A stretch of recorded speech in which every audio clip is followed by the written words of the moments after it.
Hi traders. நான் உங்கள் நண்பன் கார்த்திக் பேசுகிறேன். இன்றைக்கி நம்ம என்ன பார்க்க போகிறோம் அப்படின்னா, ஓலா பற்றி பேசலாம் அப்படின்னு நினைக்கிறோம். ஓலா ஸ்கூட்டர்ஸ் வந்து இப்போ சமீபத்தில் வந்து அவங்க ப்ரைஸ் குறைச்சிருக்காங்க அப்படின்றத பற்றி நம்ம நிறைய பேர் பார்த்துருக்கோம், நியூஸஸ் வந்திருக்கு.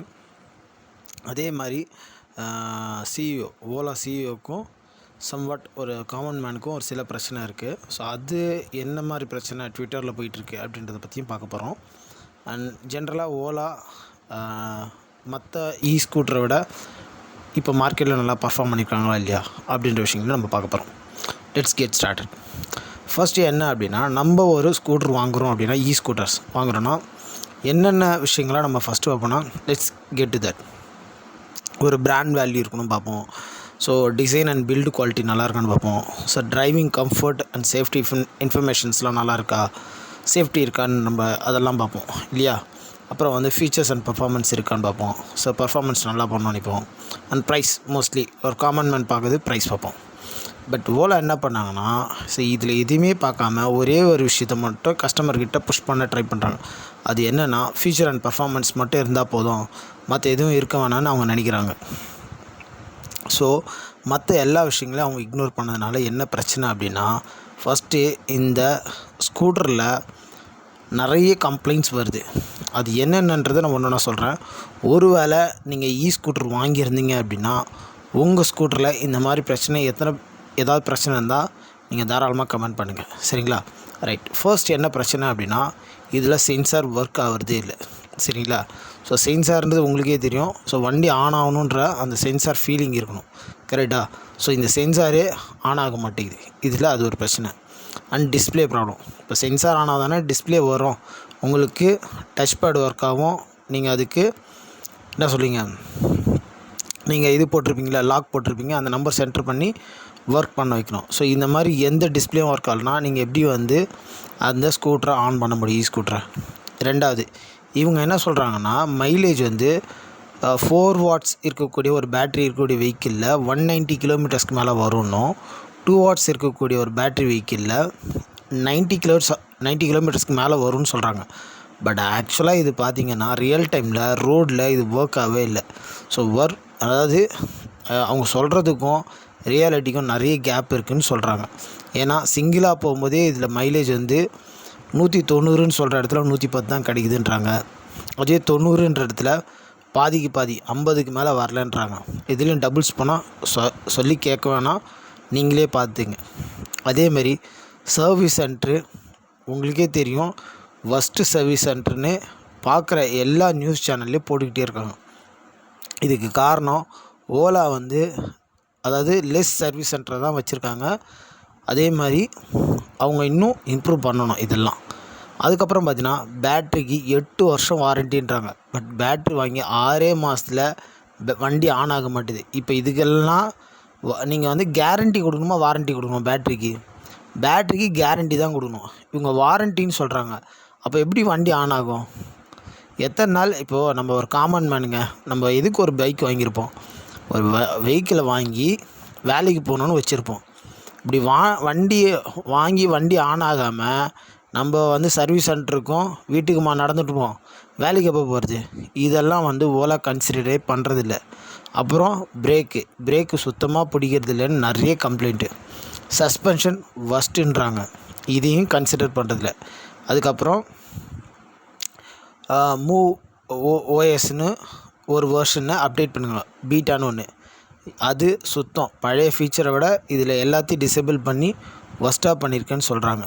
அதுக்கப்புறம் அதில் பட்டன் ஹில்னு ஒரு பட்டன் கொடுத்துருக்காங்க ஹோல்டு பண்ணுறதுக்கு. அது நீங்கள் வந்து ஒரு ஹில் மாதிரி ஒரு பொசிஷனில் வண்டியை ஓட்டிகிட்டு நீங்கள் அந்த பட்டனை எடுத்துனா அது ஒர்க் ஆகுன்றாங்க.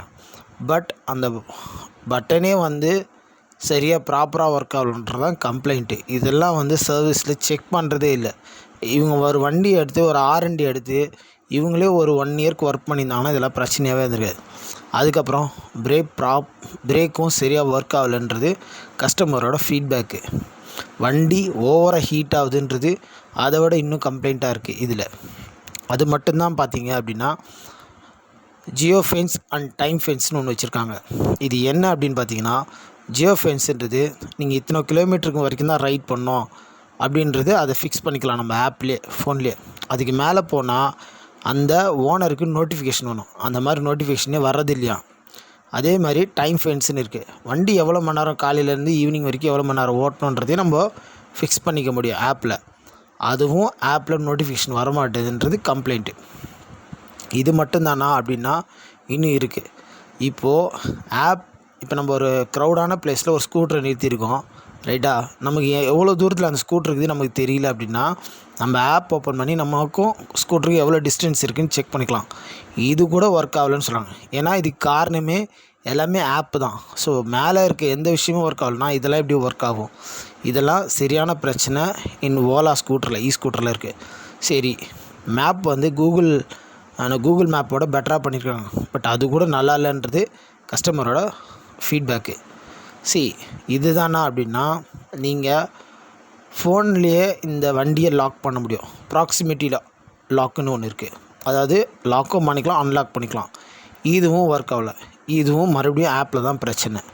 சரி, அது மட்டும் தானா? ஸ்டாட்டிஸ்டிக் ரிப்போர்ட்னு ஒன்று இருக்குது. இதில் என்னெல்லாம் காட்டுறாங்கன்னா நீங்கள் எவ்வளோ தூரம் டிஸ்டன்ஸ் வண்டியை ட்ராவல் பண்ணிக்கிங்க, எவ்வளோ பணம் சேவ் பண்ணிக்கிங்க, நீங்கள் எவ்வளோ கார்பன் டை ஆக்சைடை வந்து விடாமல் வண்டி சேவ் பண்ணியிருக்கு ஸ்கூட்டர் மூலிமா அப்படின்றதெல்லாம் காட்டுறாங்க. பட் இதில் மெனி பீப்புளோட மைண்ட் செட்டு என்னென்னா, இதை வாங்காமல் இருந்தாலும் நமக்கு நிறைய பணம் சேவ் ஆகிருக்குன்றதான் கஸ்டமரோட மைண்ட் வைஸாக இருக்குது. இதெல்லாம் வந்து ஓலா கன்சிடர் பண்ணணும். என்ன தான் பிரச்சனை இருக்குன்றது இதெல்லாம். சரி, சர்வீஸ்க்கு எடுத்துகிட்டு போய் கொடுத்தா சர்வீஸ் ஒரு நாள்லையோ இல்லை 2 நாள்லேயோ திருப்பி கொடுக்கணும். அவங்களே மோர் தென் 20 நாளோ 15 நாளோ வச்சுக்கிட்டா எப்படி ஒரு காமன் மேன் வேலைக்கு போகிறது? 15 நாள் 20 நாளைக்கு.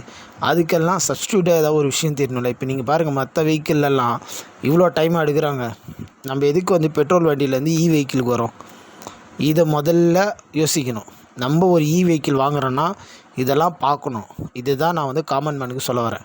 சரி, இதில் ஒரு 10% இருக்குது. ஒரு 5% இருந்து 100% ஆகணும் சார்ஜ் போட்டிங்கன்னா இதில் 5 மணி நேரத்துலேருந்து 7 மணி நேரம் வரைக்கும் எடுத்துக்குதுன்னு சொல்கிறாங்க சார்ஜ் பண்ணுறவங்க. நீங்களே யோசிச்சு பாருங்களேன், நம்ம ஒரு ஃபோனை வந்து இன்றைக்கி எவ்வளோ மணி நேரத்தில் சார்ஜ் பண்ணிக்கிறோம்?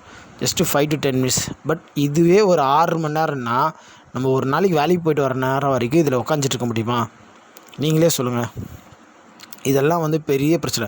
சரி, சப்ஸ்டியூட்டாக இன்னொரு பேட்ரி வாங்கினா அதுக்கான காஸ்ட்டே இன்னொரு 50,000 வைக்கணும். நம்மளே வந்து பெட்ரோல்ஸ் கன்சம்ஷனுக்காக தான் இந்த வெஹிக்கிள் வந்துடும். மறுபடியும் பெட்ரோல் வெஹிக்கிளுக்கு ஈக்குவலாக நம்ம ஸ்பெண்ட் பண்ண முடியுமா? அதுவும் பேட்ரி குவாலிட்டிலாம் நீங்கள் கேட்கவே வேணாம். அதெல்லாம் நீங்கள் வந்து உங்களுக்கு தெரியும், ஆஸ் யூஸராக இருந்தீங்கன்னா கேட்டு பாருங்கள். பட் பேட்ரிலாம் ஒஸ்ட்டு கண்டிஷன் சொல்கிறாங்க, நல்லாவே இல்லைன்றாங்க. நம்ம ஆல்ரெடி சொன்னதான். அதே மாதிரி டைம் கன்சியூம் ஆகுது. இப்போ ஒரு யூனிட் வந்து சார்ஜ் பண்ணுறதுக்கு, இப்போ டோட்டலாக ஒரு பேட்ரி ஃபுல் சார்ஜ் பண்ணுறதுக்கு 3 யூனிட்டுக்கு மேலே எடுத்துக்குதுன்றாங்க. சரிங்களா? மோர் தென் 3.5 வரைக்கும் எடுத்துக்குது ஃபுல் சார்ஜ் பண்ணுறதுக்குன்னு சொல்கிறாங்க. 3 to 4 யூனிட்ஸ் வரைக்கும் சொல்கிறாங்க. அப்படின்னா ஒரு யூனிட்டுக்கு 11 ரூபா 50 காசு போட்டிங்கன்னா கிட்டத்தட்ட more than 35 rupees you have to pay one time சார்ஜுக்கு. அப்போ ஒரு நாளைக்கு 2 வாட்டி நீங்கள் சார்ஜ் பண்ணாலே 70 rupees வந்துடுது. இது போக போக உங்களுக்கு லைக் ஒரு வேளை மறுபடியும் கவர்மெண்ட்லேருந்து எலக்ட்ரிசிட்டி பில்லை ஏற்றுறாங்க, யூனிட் காஸ்ட் ஏற்றுறாங்கன்னா ஒரு நாளைக்கு 150 ரூபா ஆகிடும். இதுவே நம்ம செலவு பண்ணுற சார்ஜ். அதுக்கு நம்ம ஈக்குவலாக பெட்ரோலே போட்டாலே இமீடியட்டாக வண்டி எடுத்துகிட்டு போகலாம் அப்படின்ற மைண்ட் செட்டு தான் நம்ம வரப்போகிறோம். ஸோ இது எந்த வகையில் நமக்கு ஹெல்ப் பண்ணுற மாதிரி எனக்கு தெரியவே இல்லை. பட் இதெல்லாம் வந்து ஓலா வந்து உட்காந்து யோசிக்கணும், பேப்பரில் என்னென்ன பிரச்சனை இதில். அதே மாதிரி ஃப்ரீ சார்ஜிங் பாயிண்ட்டுன்னு அப்படின்னு கொடுத்துருக்காங்க. நீங்கள் உங்கள் ஊரில், நான் சொல்கிறேன் வந்து நீங்கள் எந்த ஊரில் வேணால் இருங்க, சரிங்களா? உங்கள் ஊரில் நீங்கள் எத்தனை ஃப்ரீ சார்ஜிங் பாயிண்ட்டு பார்த்தீங்க ஓலாது? அப்படி எதுவுமே இல்லை. ஏதோ ஒன்று இடத்துல இருக்குது, சரிங்களா? இதெல்லாம் வச்சுக்கிட்டு எப்படி வந்து ஒரு கன்சியூமர் வாங்க முடியும்? நீங்களே யோசிங்க. ஸோ கம்பெனி என்ன சொல்லுதுன்னா, இது வந்து ஒரு வெயிட்லெஸ்ஸு ஒயர்லெஸ் ப்ராடக்ட்டுன்னு நினைக்கிது அப்படின்ற மாதிரி கம்பெனி வந்து ஒரு கஸ்டமர்கிட்ட ப்ரமோட் பண்ணுறாங்க. பட் ஆக்சுவலாக கஸ்டமரோட மைண்ட் வாய்ஸ் என்னென்னா, இது டோட்டலாக வேஸ்ட்டு அப்படின்றது தான் மைண்ட் வைஸாக இருக்குது. ஸோ இதெல்லாம் கன்சிடர் பண்ணணும். அதே மாதிரி வந்து நீங்கள் வந்து ஒன் டைம் சர்வீஸ் பண்ணாலே 1 வருஷம் வரைக்கும் யூஸ் பண்ணலான்றாங்க. பட் ஆக்சுவலாக வண்டி வாங்கி வித்தின் 3 மந்த்துக்குள்ளே மோர் தென் ப்ராப்ளம். வண்டி வாங்கி 1 வாரத்துலேயே நிறைய ப்ராப்ளம் வருதுலாம் சொல்கிறாங்க. ஸோ இவ்வளோ பிரச்சனைகளை வச்சுக்கிட்டு ஓலா எப்படி மார்க்கெட்டில் ஜெயிப்பாங்கன்னு தெரியல. இது நான் சொல்கிறது வந்து பேசிக் மாடல்லேருந்து டாப் மாடலில் எல்லா ப்ராடக்ட்லேயும் இந்த ப்ராப்ளம் மோஸ்ட்லி இருக்குன்னு தான் எல்லோரும் சொல்கிறாங்க. அதே மாதிரி ப்ராடக்ட் கொடுக்குற ஹைப்பும் பில்டப்பும் அண்டு என்ன சொல்லுது உங்களுக்கு செலிப்ரிட்டிஸ்லாம் வச்சு இதை வந்து ப்ராடக்ட் எப்படியா விற்றுணுன்னு பார்க்குறாங்க. பட் ஆக்சுவலாக இந்த ப்ராடக்ட் வந்து அந்தளவுக்கு ஒர்த்தே இல்லைங்க. ஓகேவா? ஸோ ரியாலிட்டிக்கும் என்ன சொல்கிறது, அவங்க சொல்கிற ஆக்சுவலுக்கும் இது கொஞ்சம் கூட மேட்ச் ஆகலை. இதுதான் இங்கே பிரச்சனை. ஸோ நான் சொல்ல வர வேண்டியது கடைசி வார்த்தை என்னென்னா, ஸோ இந்த கம்பெனியோட ஓனர் பார்த்திங்கன்னா பவிஷ் அகர்வால்.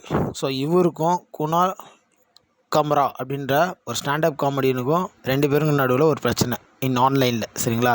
ஸோ இது வந்து ஒரு ட்விட்டரில் போய்ட்டுருக்கு. ஸோ அவர் சொல்கிற வேர்டு என்ன அப்படின்னா, அவர் வந்து அந்த காமன் மேனை போய் ரொம்ப தாக்கி பேசுகிறார். எனக்கு தெரிஞ்சு